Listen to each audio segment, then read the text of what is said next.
Bears at home. The Bengals are sitting in the 5 spot. They could potentially lose. The Chargers are in Arizona sitting there at 5-5.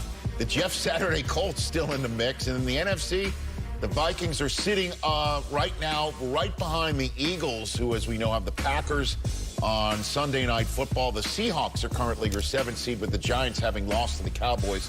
The division looks bleak for the Giants. Bleak. However, they also have a loss to the Seahawks that could count against them, and they haven't played the Commanders at all yet. So the Commanders have a wide open look at the NFC playoff picture as well. Thanksgiving highlights are now in the books. Which 2 seed is more likely to become the 1 seed, the Bills or the Vikings? Steve Mariucci, give me your answer. This was a tough one, Rich, you know? Yeah, it was. But I'm going to go with Irv's MVP candidate, because you got the Vikings at 9-2, Eagles at 9-1. Well, how do they leapfrog those guys? You look at their schedule, all right? And the Eagles have the big game. You never know how that's going to go against an Aaron Rodgers tonight. But, boy, the Eagles have a tough schedule. Tennessee, they're pretty good. They play the Giants twice, at Dallas on Christmas Eve, right? That's a pretty tough schedule. The Vikings, on the other hand, they're going to be playing the Jets next, who I don't know who's going to be playing quarterback for them. And then Detroit, they've beaten all their division teams already. Detroit, Chicago, and Green Bay. The Vikings have beaten those guys. And so you have Indy, you know, so they've got a chance now to, with a little, I don't want to say easy schedule, but it's not as tough as the Eagles' schedule. Vikings have a good chance. Yeah, I'm going to go on the other side, and I'm going to go with the Bills. And I looked at this, too, and I looked at the schedules of both those top teams, and I'm thinking, I'm not sure either one is going to be able to catch the other one. But I take the Bills because I believe the Bills have so many different ways to beat you. They're such a talented, balanced football team. Plus, they have the tiebreaker over Kansas City because they beat them this year. And that, to me, is the difference. I don't know if they can make up 2 games if they needed to, but if they can make up 1 game and they get the tiebreaker, I think they've got a chance to possibly steal that #1 seed, even though the Chiefs are playing really, really well right now. Yeah, and this is really a close call, close shave, as they called it. But I landed on giving it to the Buffalo Bills, too, especially after I watched last week, man, and watch Stephon Diggs just, you know, become that spill maker, however you say that name. Spillmaker, okay. He became that, because I always say that there's a time, a great receiver, there's a time when you're a great receiver and a great leader that you have to be selfless and get everybody involved. But there's a moment that you got to be selfish and say, I'm going to make this play. And he said that last week. I'm going to make this play, and he showed up and made the play. Also, if I give it to Minnesota, I just don't think they're going to. I think the Cowboys also are going to be in there. The Cowboys are definitely in the mix. mix. There's no doubt. You know who's also in the mix that we didn't mention here? Just because the Bills played first, so that's why they're the current 2 seed for this conversation. Dolphins coming off a bye against the Texans team. It's going to be another one tough. Kyle Allen today They'll in have Miami. A chance of getting this They would be the 2 seed if this was the conversation. Yeah. Right. You know, about maybe potentially 7 hours from now. So just keep all that in mind. The Bills, however, also, as we just saw in the highlight, without Von Miller for the moment and potentially for a while, the question is how long, as we saw him get carted off. Ian Rapoport, you have the floor.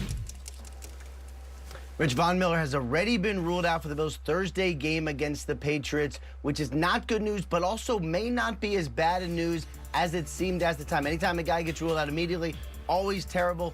We will see if this actually is. My understanding is he's dealing with a lateral meniscus tear in his knee. He is going to be in wait-and-see mode right now. Essentially, the Bills are going to reassess after about another week and just see, how is he feeling? Has the rehab worked? This is something that Von Miller can play with a brace. He actually has played with a brace before, had about 15 sacks. He has done fine.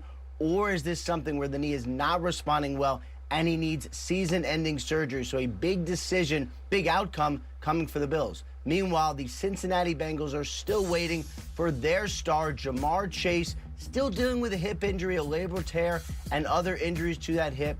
He is questionable today, but I am told not expected to play. They also are going to be without Joe Mixon. He's dealing with a concussion, so the Bengals will be shorthanded. In action last week, man. And then, you know, when I got up, I looked up, man, let me show you something. This fella right here. Sunglasses? This good fella. When I looked up, I saw this fella. He was looking at me. I said, hey, hey, good morning, you good-looking fella. He said, good morning. I said, isn't this a great morning? He said, yes, you get to be with your boys again this morning. I'm not at home in that chair all by myself. It's so difficult for me to sit in that chair for 4 hours. I'm so happy to be back with you guys. I'm so thankful for this. I just don't know what to do. And speaking of good looking, speaking of good, come on, man, stop, you know man. what to do. God almighty, that was the hardest thing in the world for me. You guys know. You know how hard it is for me to sit still. I know that. Yeah. I love it. I'm actually wondering why did there need to be a change of glasses for that message to be What's delivered? with the sunglasses? I don't know, because it just looked good this morning. better I with felt great, sunglasses. man. All right, I yeah. felt great this morning, Rich. I was happy for you. You know what I'm saying? And the big win. And Kurt's kids are playing so great. That we got a lot of good things going on right now. So I was just happy for it. But let me say, speaking of looking good, so the best looking game this week is really the game, the only game between winning teams, which is the Bengals and the Titans. You guys remember what happened last year when the Bengals knocked the Titans out of the playoffs.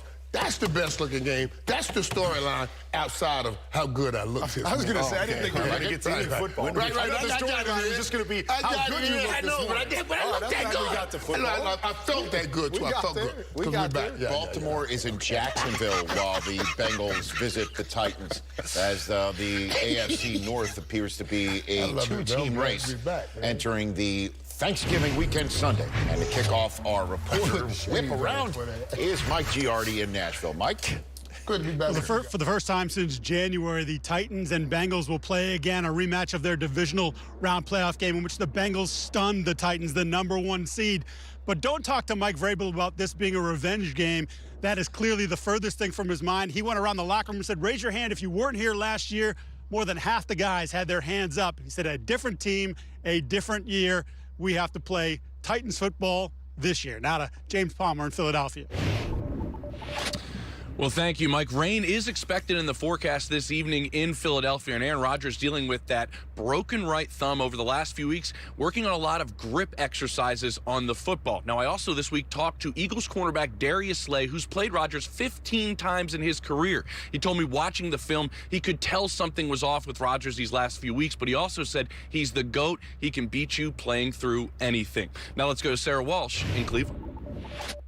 Tom Brady and the Buccaneers come off their bye with momentum, looking to make it 3 straight today, but they may have to do it without their best run stopper in Vita Vea. He is questionable with a foot injury. He leads the Bucs with 6.5 sacks. Todd Bowles says they're going to test him out before the game and expect the run game to factor in heavily for both teams, because if you can see the field behind me, which is tarp right now, it is a soggy mess here in Cleveland today. Now to Mike Garafolo in East Rutherford, New Jersey.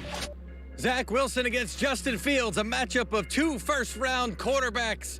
Would you settle for Mike White against Trevor Siemian? Wilson benched. Fields not expected to play because of that shoulder injury. As for the Jets, they're saying, look, we have to win some games. We are in the middle of a playoff race, and that's why White is getting the start for the Jets here at MetLife Stadium today. Now to a guy who is covering a matchup of 2 recent first-round quarterbacks, Cameron Wolfe.